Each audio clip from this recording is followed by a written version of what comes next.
Bienvenidos a Conexiones. Hoy vamos a hablar de un miedo que se repite en loop, el pánico moral, y de su versión contemporánea, el miedo a la tecnología.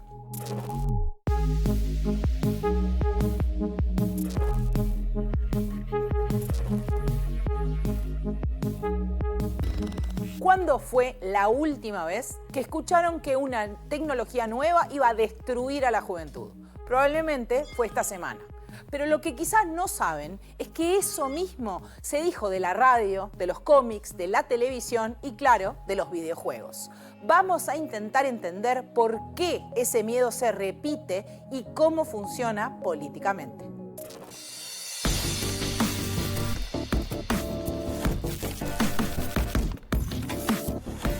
If something is a tool, it genuinely is just sitting there. If something is not a tool, it's demanding things from you. Ciertos usos de las redes sociales o de las plataformas que se miden de formas muy distintas. It's the political reaction to that population, to the electorate. Vamos a abordar la regulación de la inteligencia artificial y las nuevas tecnologías. Durante el boom de la imprenta se hicieron un montón de libros heréticos. Después de que Australia prohibiera las redes para menores de 16 años en diciembre, los países europeos están debatiendo ahora sus propias restricciones. Como si dijeras, para la seguridad de las personas jóvenes no la dejamos salir a la calle hasta que no cumplan 13 o 12 años. Niños y terrorismo siempre han sido las excusas para todo movimiento autoritario. Donde los estudiantes se distraen más con el celular en clase. En lugar del patio, iban adentro, se quedaban adentro del salón. Cuando hay dinero, se tiene que regular como con la alimentación. Si lleva estricnina, si lleva incitación al odio, si lleva no comprobación de las fuentes. Las plataformas privadas de redes sociales generan ganancia aprovechando ciertas características de forma abusiva.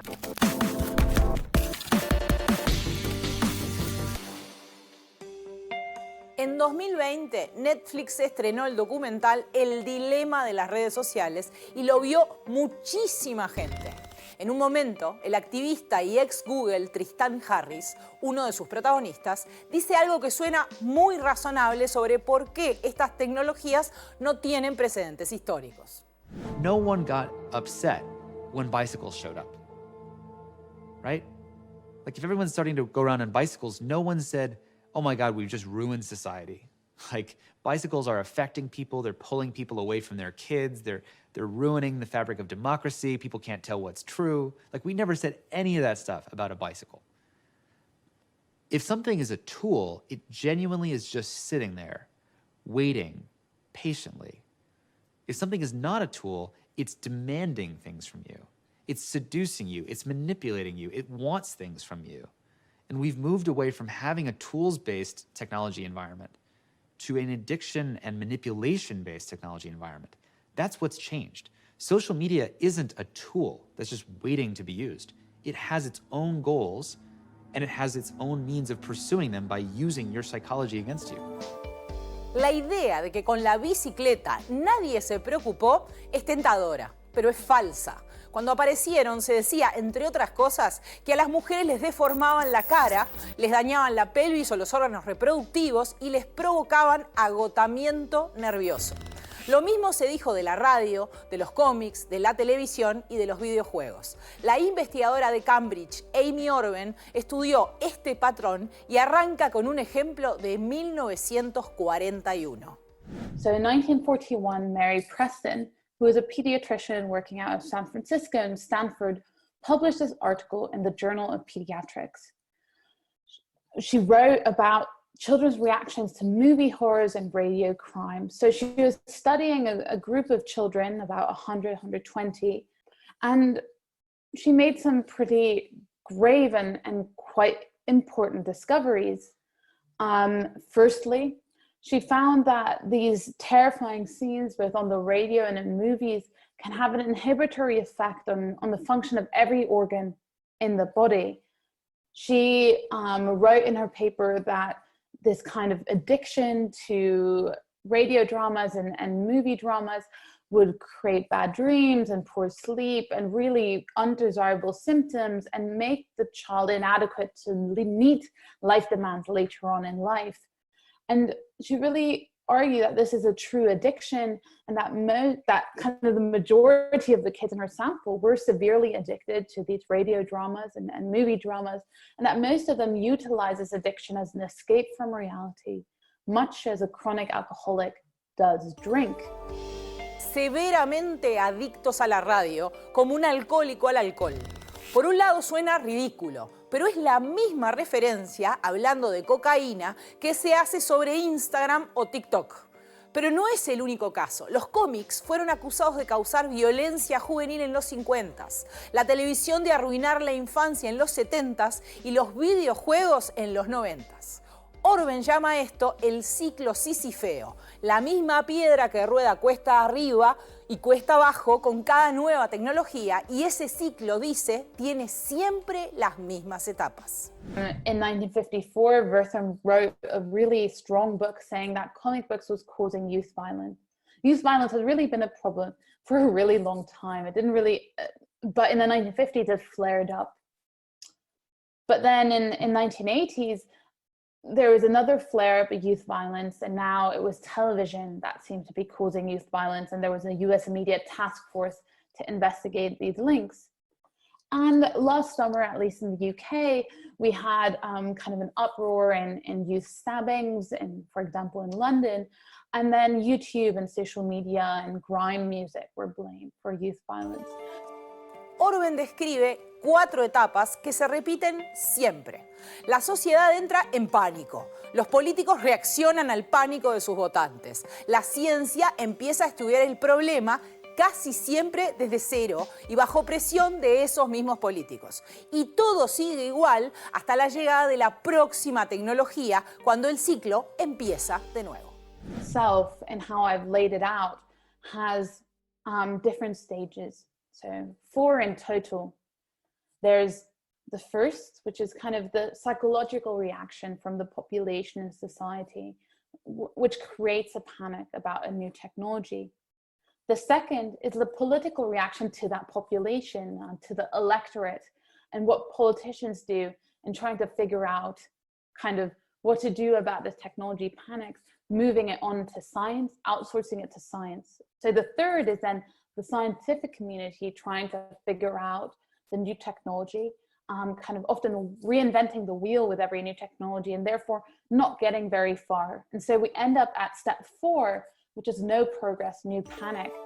Lo que está detrás de esto es la idea de pánico moral, un concepto descrito por el sociólogo Stanley Cohen en los 70s como la tendencia colectiva a responder de forma desproporcionada ante algo percibido como una amenaza a los valores sociales. Mariana Fossati es socióloga, magíster en Sociedad y Desarrollo e investigadora del Laboratorio de Datos y Sociedad, y habla de algo clave sobre la evidencia en ese debate. Creo que el diagnóstico no es correcto, que además hay estudios de todo tipo, hay estudios que identifican una asociación entre ciertos factores de salud mental y ciertos usos de las redes sociales o de las plataformas que se miden de formas muy distintas, horas de pantalla, exposición a determinados contenidos. No es homogénea tampoco la evidencia, porque no es homogéneo el fenómeno que están tratando de medir, y los distintos estudios han dado distintas cosas, han dado algunos más neutros, otros asociación positiva, otros asociación negativa. Lo que describe Fossati tiene una explicación estructural. Cuando aparece un pánico moral, el financiamiento científico fluye hacia el tema. Los investigadores publican, los políticos citan esos estudios para justificar sus decisiones, y el ciclo se retroalimenta aunque los datos sean ambiguos. Orben lo ilustra con algo muy concreto. Frases de 1935 y 1939 sobre la radio que hoy podrían ser titulares sobre TikTok. No locks will keep this intruder out, nor can parents shift their children away from it. So this is actually about the radio, and it was said in 1935 by the director of the Child Study Association of America. think about the next quote is, here is a device that is everywhere. We may question the quality of its offerings for our children. We may approve or deplore its entertainments and enchantments, but we are powerless to shut it out. It comes into our very homes and captures our children before our very eyes. Have a think. Yes, so this is also about the radio, actually from a parenting magazine in 1939. Esas frases son de 1935 y 39 sobre la radio. Podrían ser de hoy. En Uruguay, ese supuesto consenso ya llegó al debate político. Rodrigo Goñi es diputado del Partido Nacional y presidente de la Cámara de Representantes, y en diciembre planteó que el legislar sobre tecnología será uno de sus temas centrales este año. Como tema central vamos a abordar la regulación de la inteligencia artificial y las nuevas tecnologías, abordarlo centralmente porque es una revolución tecnológica que nos está cambiando absolutamente la realidad en todos los sentidos, a todas las edades, y las encuestas ya empiezan a marcar que la ciudadanía está muy preocupada, más del 80% de los uruguayos está muy preocupado por el impacto de las nuevas tecnologías, por lo tanto el Parlamento no puede mirar para el costado. Ese 80% de preocupación que menciona Goñi es exactamente el pánico social que precede a la respuesta política que describe Orben. Simona Levi es activista y experta en políticas digitales en España y en Europa. Y para entender por qué los gobiernos responden siempre de la misma manera, ella propone mirar la historia larga. Me gusta mucho hacer un paralelismo con lo que ha pasado con la imprenta, porque realmente ha pasado lo mismo, ¿no? Cuando nació la imprenta se escapó de las manos y entonces durante el boom de la imprenta se hicieron un montón de libros heréticos, tanto es así que la cristiandad se partió en dos a fuerza de poder leer la Biblia traducida gracias a la imprenta y justamente al poder traducir la Biblia se habló de desintermediación también en este caso, ya que ya no tenías que pasar a través del cura, con los protestantes la innovación que hacen es decir, ya no necesitamos el intermediario. Entonces, claro, las legislaciones, digamos que contra la primera fase del Internet, la reacción del poder ha sido reorganizarse. Y reorganizarse exactamente como ha sido con la imprenta, que es, vale, esto se nos ha escapado de las manos, vayamos a hablar a quien tiene la máquina, de producción, y en lugar de intentar contrarrestarles, hagamos alianza con estos nuevos poderes, ¿no? Una nueva reintermediación. Con ese marco, Levi explica por qué la respuesta política casi siempre va en la misma dirección, la de señalar a los más jóvenes como las víctimas a las que hay que proteger. Esta nueva corriente, que además viene del conservadurismo anglosajón de Estados Unidos, esta nueva corriente sobre que tenemos que cercionar y trocear y espiar el Internet en nombre de los niños, que los niños desde siempre, niños y terrorismo siempre han sido las excusas para todo movimiento autoritario. ¿Y qué tipo de respuesta concreta está dando el mundo? Hay dos grandes olas. La primera apunta a las redes sociales. Varios países están prohibiendo el acceso de menores a las plataformas. Después de que Australia prohibiera las redes para menores de 16 años en diciembre, los países europeos están debatiendo ahora sus propias restricciones. Por ejemplo, los diputados franceses votaron a favor de bloquear el acceso a los menores de 15 años y el presidente Emmanuel Macron espera que la medida entre en vigor en septiembre. Además, al menos otros 10 Estados miembros se encuentran en diferentes fases del proceso para prohibir las redes sociales a los niños, mientras que el partido gobernante de Alemania también ha aprobado una moción para bloquear el acceso a los menores de 14 años. Por el contrario, Estonia es el único país de la UE que se opone abiertamente a esta medida. A nivel de la UE, la presidenta de la Comisión Europea, Ursula von der Leyen, ha anunciado que pronto estará disponible una aplicación de verificación de edad para uso de los ciudadanos. La aplicación, que será compatible tanto con dispositivos móviles como con ordenadores, exigirá a los usuarios que suban su pasaporte o documento de identidad para confirmar su edad de forma anónima al acceder a plataformas en línea. Mariana Fossati tiene una postura clara sobre esta prohibición y usa un ejemplo que ayuda a entender de manera clara cuál es el problema. Es algo que atraviesa nuestra vida en una forma tan amplia y en tantas distintas dimensiones que es muy difícil hacer un baneo y decir, bueno, no, a partir de tal edad entras. Es como si dijeras, bueno, para la seguridad de las personas jóvenes no la dejamos salir a la calle hasta que no cumplan 13 o 12 años, ¿no? En Australia, la ley de prohibición de redes sociales para menores de 16 excluye explícitamente a una plataforma. ¿Cuál? YouTube Kids, WhatsApp, Discord.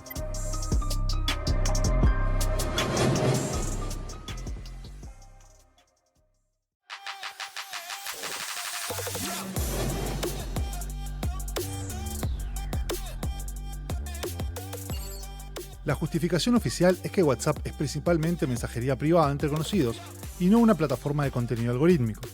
Pero la distinción genera debate. Si el problema son los algoritmos que maximizan el tiempo en pantalla, ¿tiene sentido prohibir TikTok y no WhatsApp? Los primeros 5 meses de vigencia de la ley muestran que el 70% de los adolescentes que usaban estas plataformas siguen haciéndolo con VPNs, cuentas compartidas o perfiles creados antes de que la norma entrara en vigor. Seguimos en Conexiones. La segunda ola de prohibiciones no apunta a las redes sociales, sino directamente a los celulares en los espacios educativos. Y Uruguay no está para nada ajeno a esa discusión. Según las pruebas PISA del año 2022, Uruguay ocupa el segundo lugar luego de Argentina, donde los estudiantes se distraen más con el celular en clase. Para mejorar la atención de los alumnos y evitar que se generen roces con las autoridades de los centros educativos a la hora de pedir el celular, emprendedores de nuestro país desarrollaron esta funda que inhibe señales.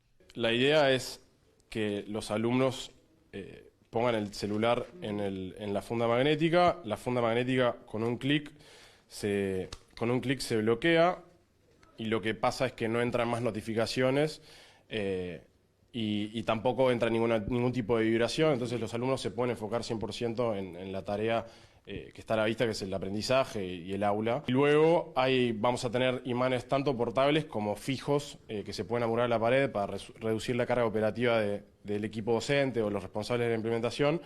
Y van a ver este tipo de imanes que lo que hacen es básicamente se abre y desbloquea el teléfono y el alumno puede volver a acceder al teléfono.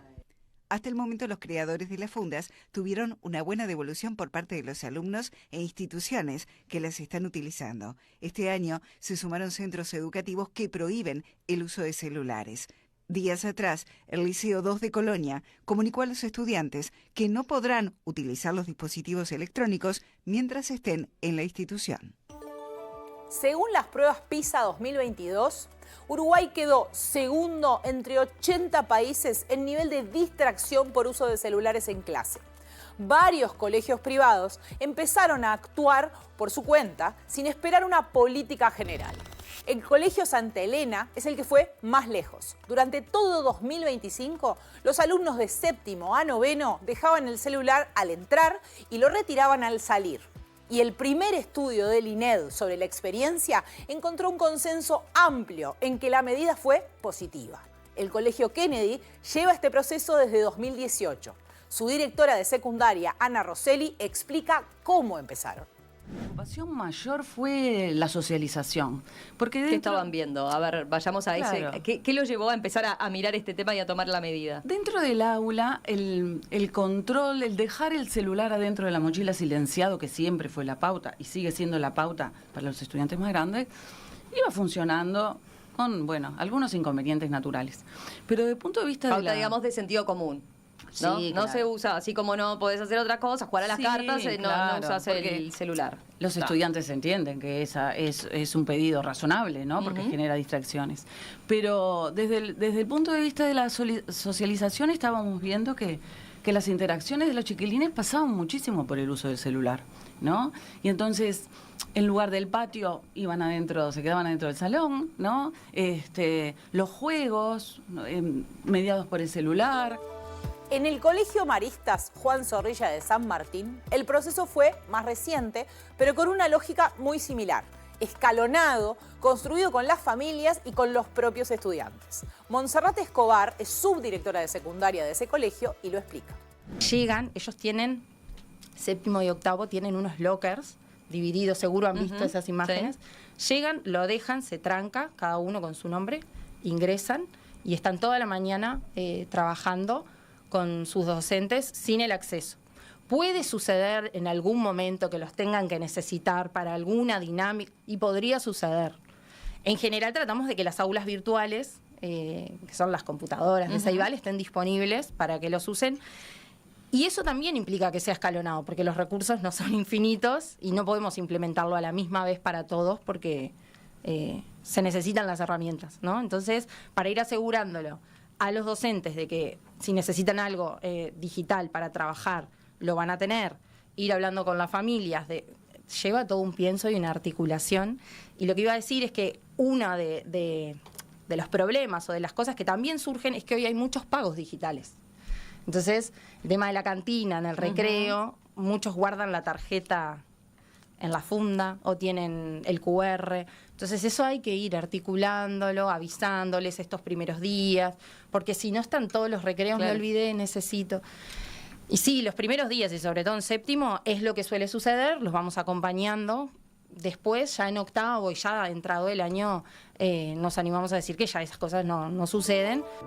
Y en los liceos públicos, el director general de secundaria, Manuel Oroño, tiene una posición clara. En secundaria pública no hay una pauta general y tampoco está convencido de que tenga que haberla.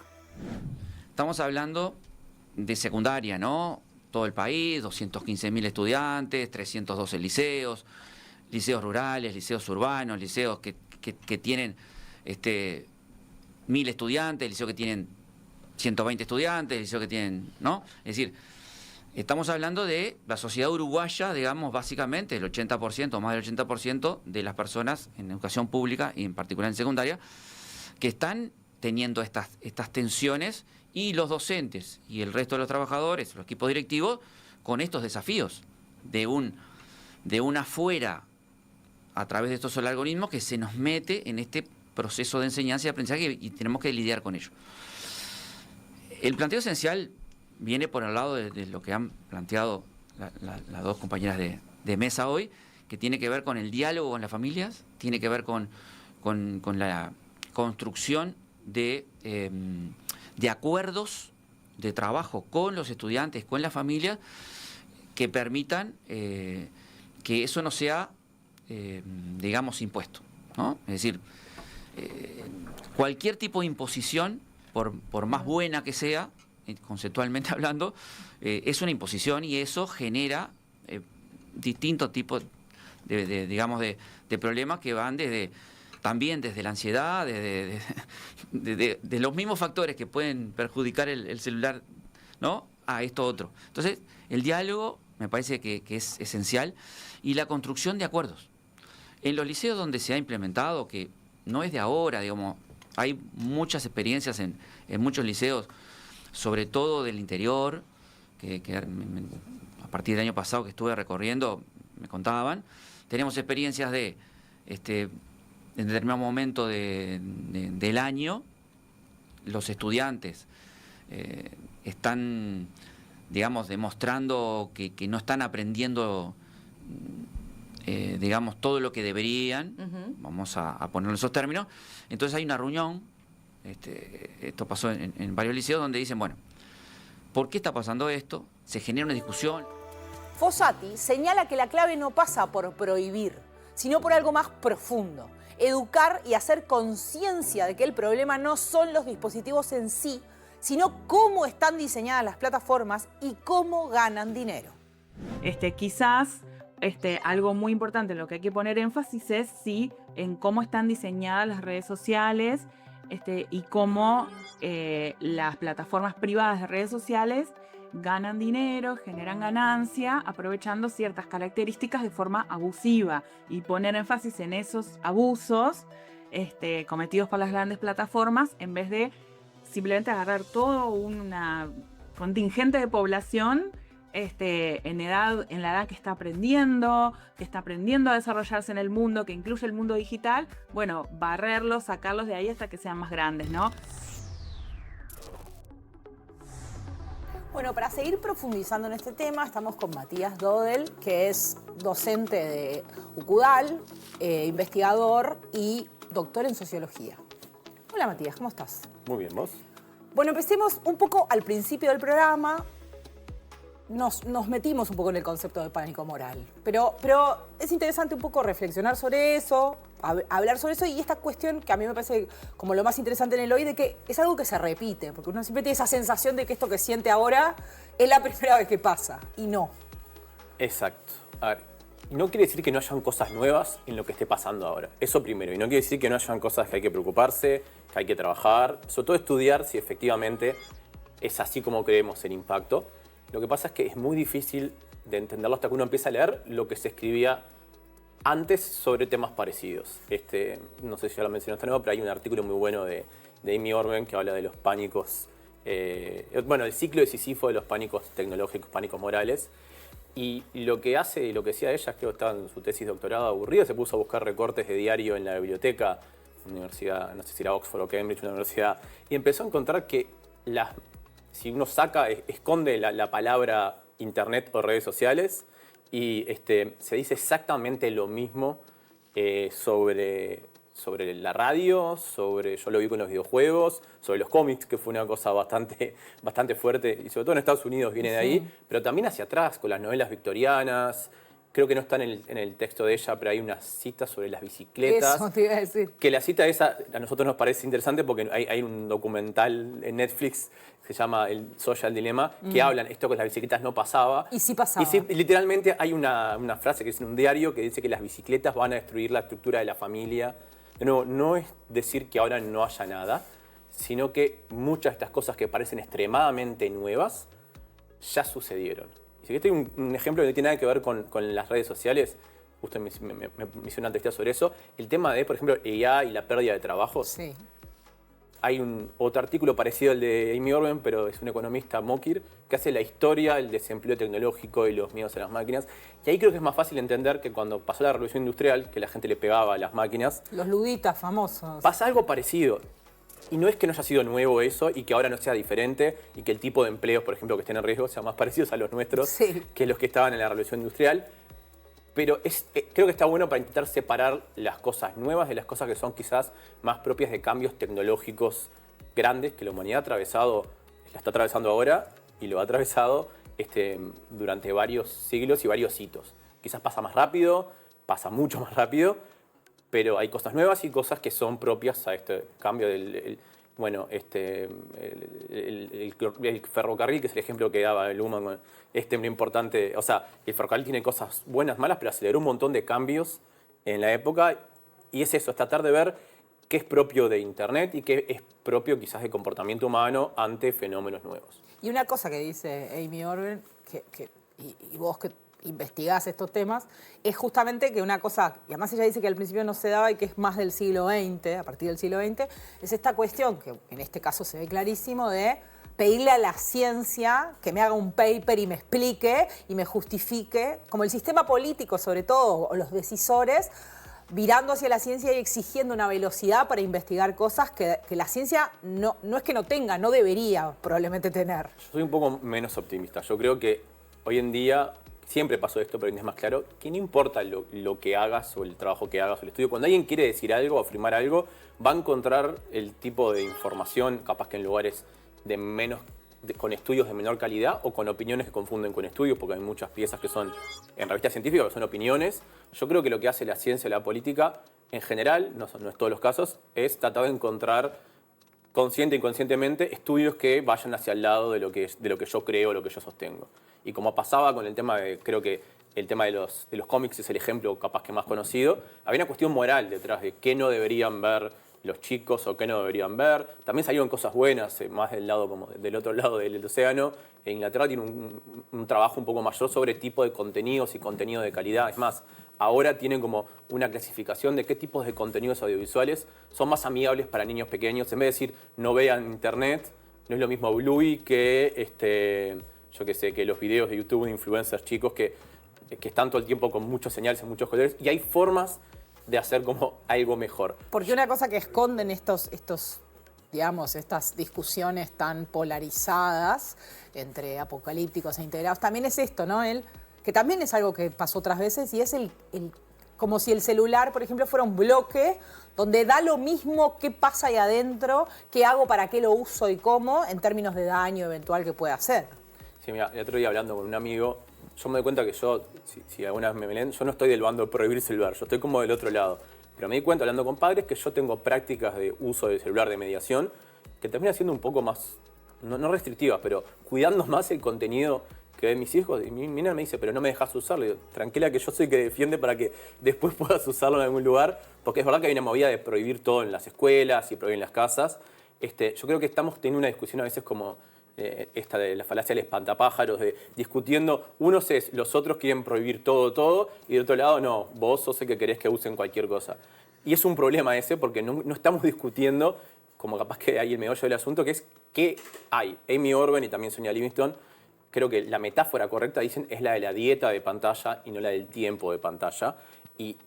Pero vimos la pandemia no hace mucho tiempo, y nos salvó un poco la cabeza también, si estamos solos encerrados en un lugar, poder comunicarnos con personas a través de pantalla. Que es verdad que estar encerrado durante mucho tiempo sin ver a tus amigos, sobre todo los niños y adolescentes, los adultos también, sin ver a nadie más, te hace mal y te causa estrés psicológico, puede causar daño, pero eso no fue la tecnología, eso fue el estar encerrado. El estrés capaz que era el encierro y no el uso excesivo de tecnología. El encierro, aunque hayan pasado al mismo tiempo. Y no tener otra cosa que hacer un uso de tecnología, y también que muchos padres a veces, yo trato de evitar hacerlo, a veces no podés, es dejar al nene con la pantalla no, eso no, porque no lo dejás en un parque solo y te vas. Cuando estás en un parque, es más, los parques en muchas partes del mundo están hechos para que los padres puedan mirar que los chicos jueguen, pero tenés que estar ahí. Y entonces, además implica ir como dando libertades crecientes y enseñando a manejarlas, que también en la tecnología debería funcionar exacto. igual que un parque. Para mí, yo uso la metáfora de la calle, después con un amigo, con Pablo de los Campos, usamos la de aprender a nadar, pero cuando los niños empiezan a salir solos a la calle, los padres que se preocupan un poco no los tiran en la calle y dicen llega hasta la escuela. Ni en cualquier calle, ni de cualquier manera. Primero vas con ellos, vas en ómnibus, esperas a que estén seguros, también de a poquito los vas soltando y no los dejas ir a todos lados, primero de día. Es un proceso, el concepto es autonomía relativa, que aplica a todo.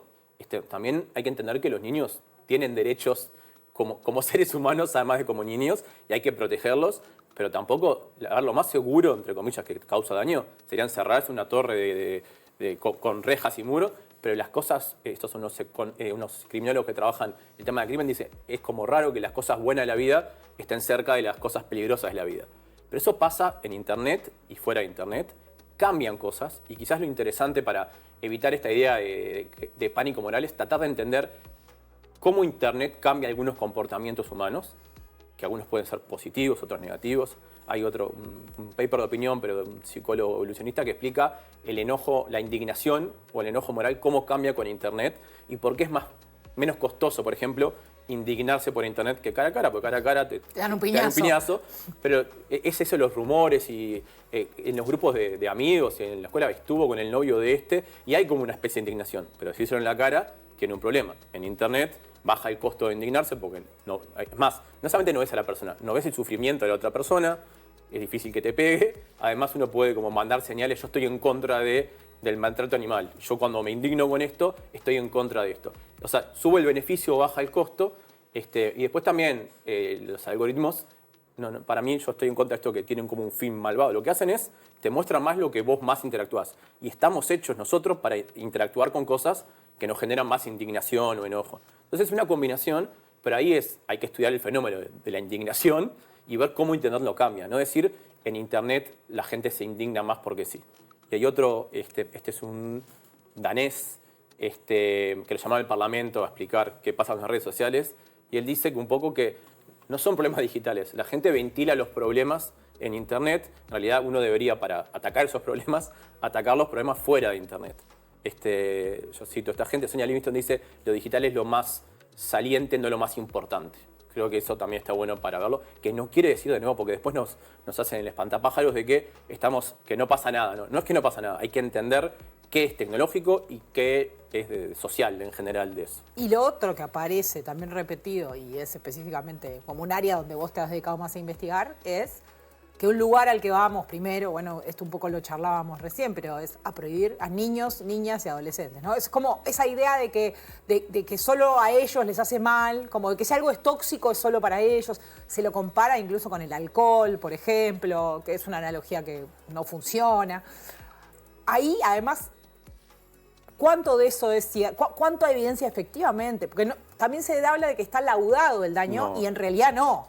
A ver, creo que la academia tiene parte de responsabilidad, pero no es parte. Hay gente que sale a decir cosas sin mucha evidencia y hay como hay gente que se dedica a investigar y gente que hace investigación y divulgación o gente que hace más divulgación e investigación.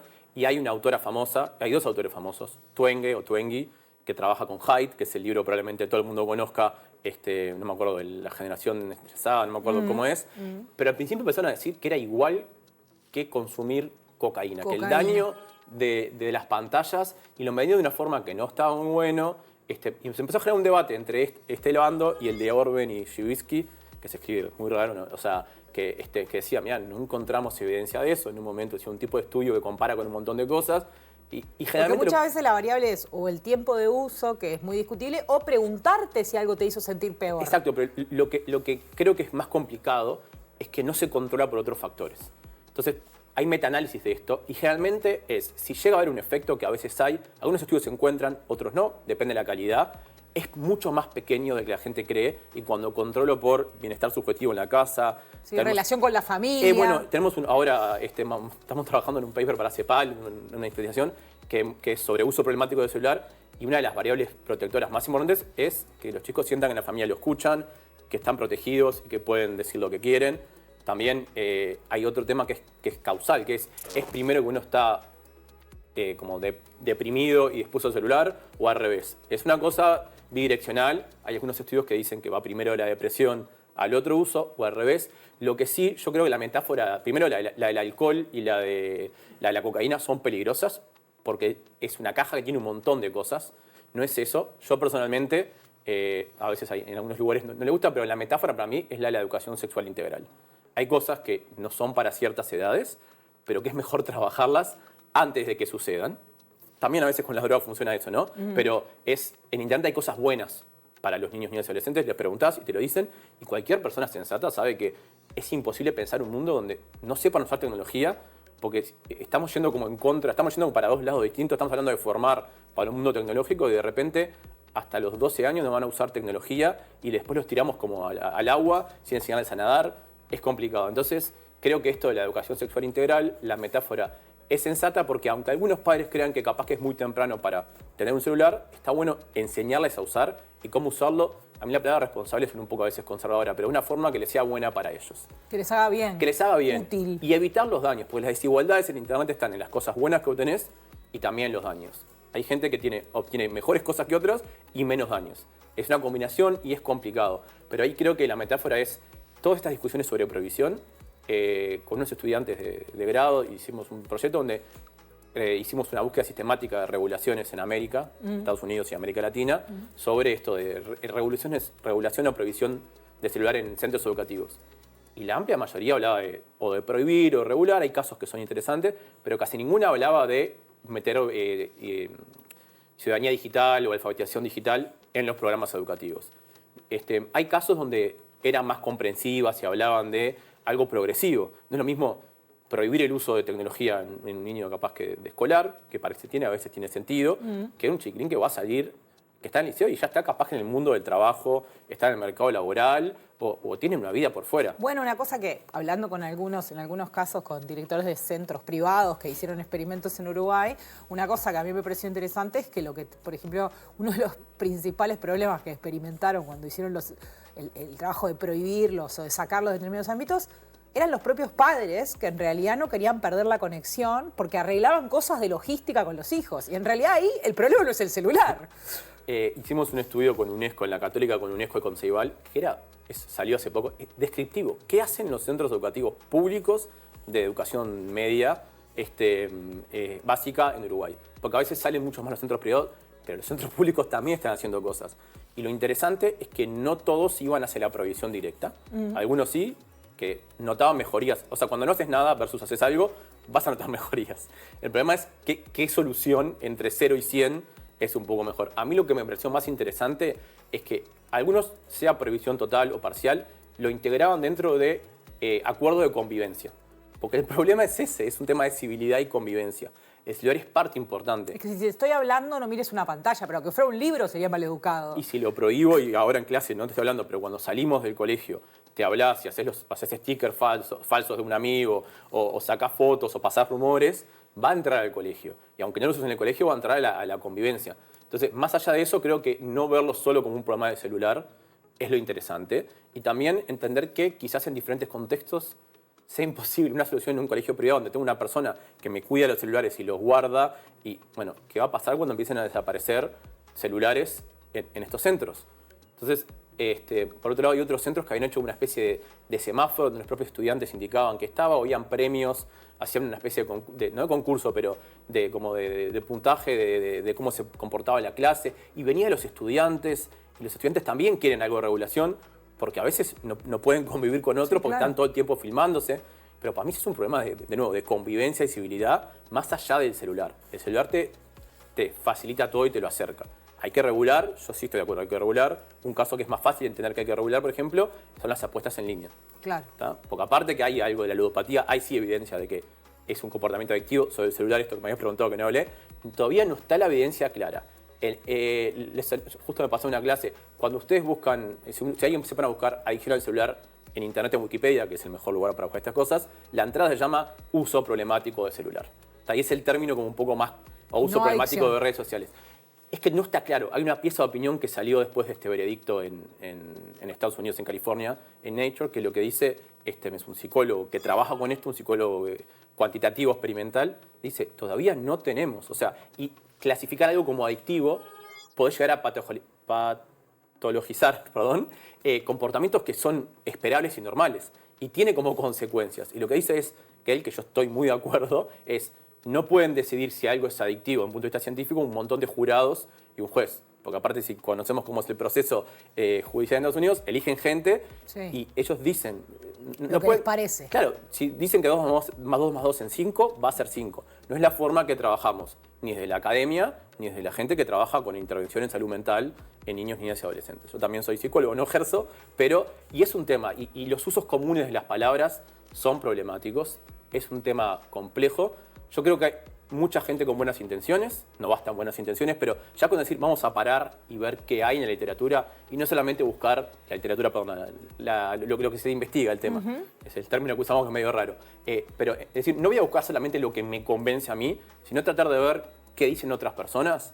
Y uno empieza a encontrar que no está tan claro lo de la adicción, que sí quizás algunos tipos de diseño no deberían ser universales, o por lo menos las empresas deberían hacerse responsables de saber si eso hace que una persona no pueda como regular tanto el tiempo que está en un dispositivo. Pero es más complicado. Y lo complicado no es tan divertido, es más fácil salir y gritar esto no hace nada o esto hace todo. Y tampoco es que hay mucha investigación en América Latina. Que otro problema sea que diga que no o que sí, lo que está hecho para Estados Unidos no tiene por qué suceder en América Latina. Y hay algo de evidencia que hasta el uso de redes sociales que hacemos es un poco distinto. Este famoso estudio de Facebook, que Facebook había ocultado un estudio donde 40 adolescentes norteamericanas que tenían uso problemático decían que Instagram les hacía mal, no prueba que Instagram hace mal. Lo que sí prueba es que están ocultando información que ellos que decían que hacía mal. Que estaba mal. Entonces, pero es diferente y es como muy difícil estar de este lado diciendo, pero tenemos que separar un poco la paja del trigo y ver qué sí es de la tecnología y qué es de padres que no tienen, o sea, yo me quedo con los chicos, pero a veces tengo colegio doble horario. Hay padres que no o que no pueden pagar cuidados. Entonces, en vez de decir, no le pongas esto que es como cocaína, le puedes decir, mira, YouTube y dejarlos pasar, capaz que es un problema. Si podés pagar Netflix o alguien que te preste, o tenés alguna plataforma cerrada donde vos sabés que miren y podés elegir contenidos. Hay YouTubers que son espantosos, pero hay YouTubers, lo que en mi época del mundo de Big Man, está Mark Rober, que es un tipo que trabajó para la NASA y después llevó un robotito a Marte y se dedicó a ser YouTuber. Y se los mostrás a los nenes y les encanta y tienen cosas divertidas. Y la otra es hacer actividades con tus hijos.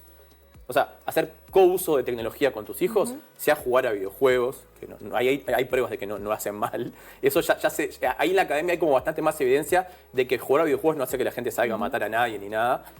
Un uso excesivo puede tener problemas, pero en general no. Jugar con ellos, ver con ellos, discutir sobre qué hacen. Hay como guías y pautas que que son mucho más sensatas para la evidencia que tenemos que decir los dejo hacer cualquier cosa o prohíbo y no usan nada de nada. Matías, muchísimas gracias. Gracias a vos. Con ustedes seguimos en Conexiones. ¿Cuál fue el primer país del mundo en prohibir los celulares en todas las escuelas? Francia, Finlandia, Países Bajos,